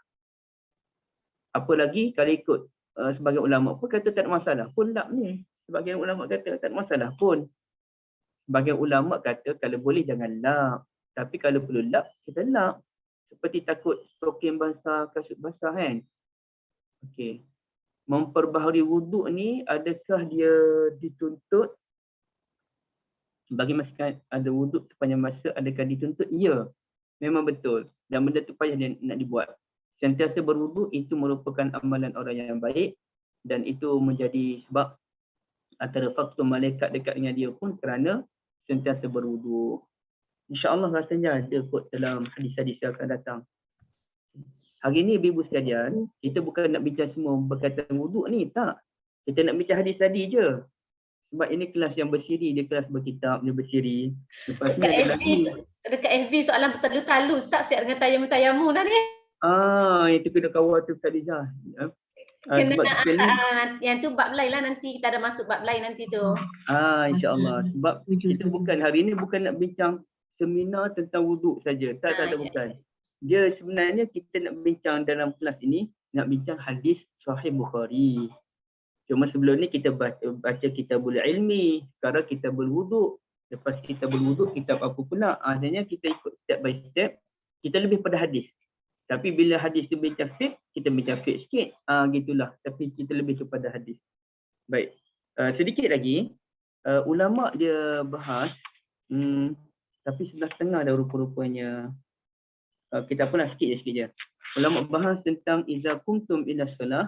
Apabila kita berdiri untuk mengerjakan salat tu, kita kena ambil wuduk. Jadi di sini, walaupun ada beberapa pendapat ulama', tapi senang ceritanya dalam mazhab Syafi'i kita diwajibkan untuk mengambil wuduk apabila kita berhadas dan kita nak mengerjakan ibadah seperti salat. Itu saja. Bukanlah setiap kali nak solat je kena ambil wuduk. Ada ulama kata macam tu. Ada ulama kata nak solat je ambil wuduk walaupun dah ada wuduk. Sebab Allah kata bila kamu bangun nak solat kena ambil wuduk. Jadi Allah tak kata bila kamu bangun nak solat sedangkan kamu tak ada wuduk maka kamu kena ambil wuduk. Tak ada. Maka ada ulama faham nak solat je ambil wuduk walaupun dah ada wuduk. Tapi pendapat yang kuat insya-Allah terutamanya dalam mazhab kita Syafi'i, kalau kita nak solat sedangkan kita tidak ada wuduk maka kita wajib mengambil wuduk kecuali ... Contohnya tak ada air dan sebagainya. Wallahu a'lam. Okay, Ibu sekalian, saya berhenti di sini. Kita buka apa-apalah. Kita sudah pada Kak Liza. Bisa tu Ustaz jawab semua soalan tadi Ustaz?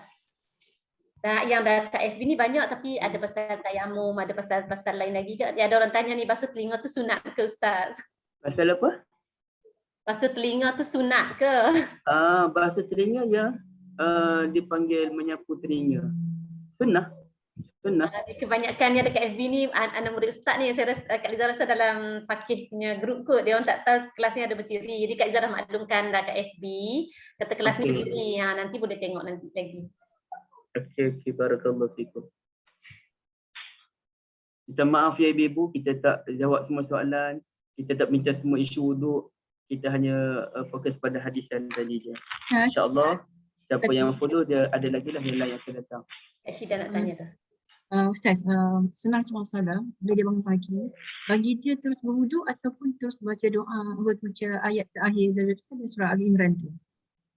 Macam mana? Dengar.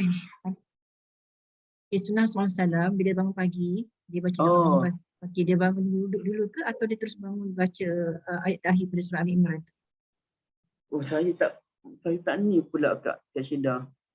Saya kena cek balik lah. Saya lupa lah. Saya dengar Ustaz Najib dia cakap Nabi Muhammad dia bangun tu dia gosok mata lepas tu dia baca dulu baru dia wuduk. Oh macam tu. Baca lebih baik baca sambil melihat ke langit. Betul. Bukan tingkap sikit lah maknanya. Sebab ada hadis Nabi kadang-kadang kata Rasulullah wuduk dulu kan, tu yang konfus tu kan, tapi ada yang mengatakan kita terus baca doa ayat terakhir tu lah kan. Nanti saya pun boleh check juga mana satu pendapat yang terbaik dalam isu ni insya-Allah. Terima kasih Ustaz. Satu lagi Ustaz berkenaan dengan wuduk berlebihan tu. Kita ada dengar apa tu Ustaz cakap, kalau kita tak jaga semasa kita wuduk tu air berlebihan, dia punya efek daripada solat kita tu. Solat kita tu ada kualiti solat kita tu macam tak seperti yang dikendaki lah kan. Lepas tu betul ke Ustaz macam tu Ustaz kan, sebab dia efek sebab kita ambil hak orang lain kan, kita buka air laju-laju dekat situ ada hak orang lain, terutamanya dekat masjid dan surau. Saya tak pastilah sejauh mana dia ada hadis dia tu. Apabila seseorang tu dia ada problem dalam solat dia menjejaskan solat Nabi SAW, tapi saya lupa dah hadis itu sejauh mana kesahihan dia, saya kena cek balik. Tapi yang macam Kak Liza sebut tadi lah, apa-apa pun persediaan untuk solat, ambil wuduk ke, pergi solat ke sebagainya, semua itu ada kaitan dengan kualiti solat. Semua ada kaitan.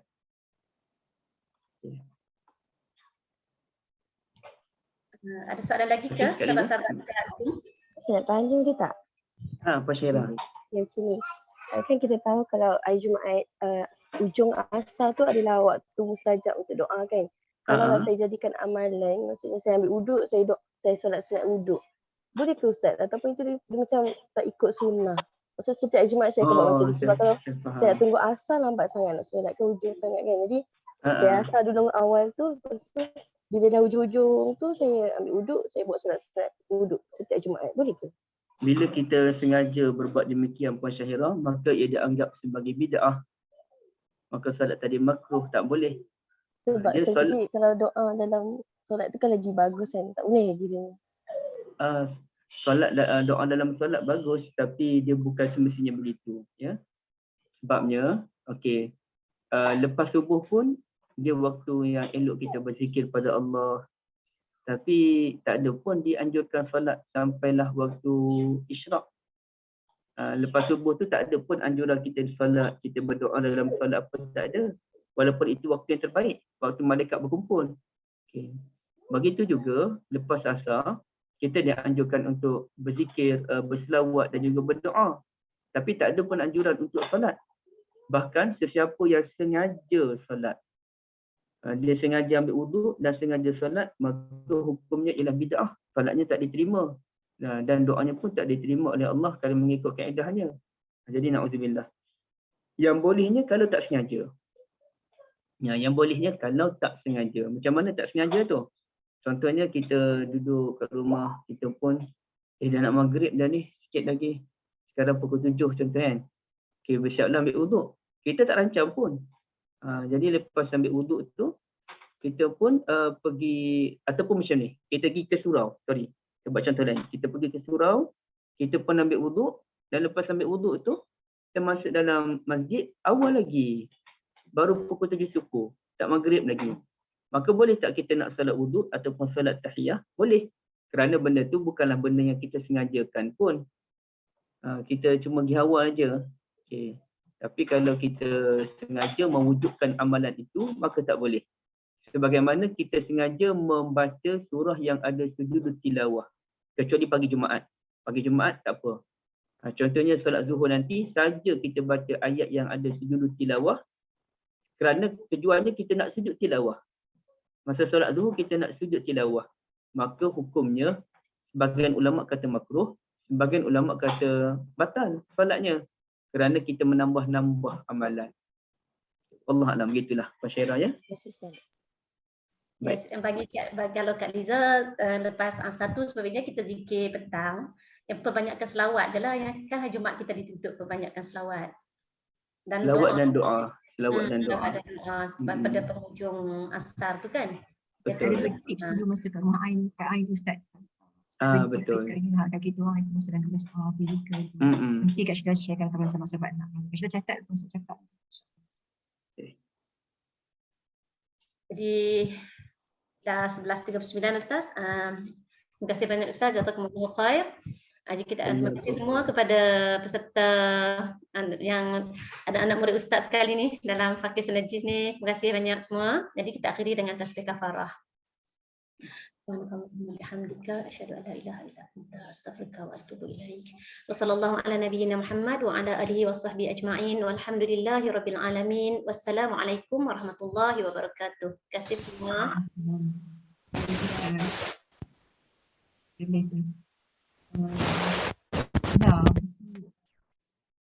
Ustaz, terima kasih. Terima kasih. Tuan Kak Syida clear ya? Terima kasih Pak Aziza. Terima kasih semua Okey. Nanti jumpa lagi. InsyaAllah. Terima kasih Riza. Kita jumpa lagi pada sesi akan datang. Esok aku rest Ustaz. So dengan itu, Syida endkan sesi pagi ini dengan lafaz Assalamualaikum warahmatullahi wabarakatuh. Waalaikumsalam warahmatullahi wabarakatuh.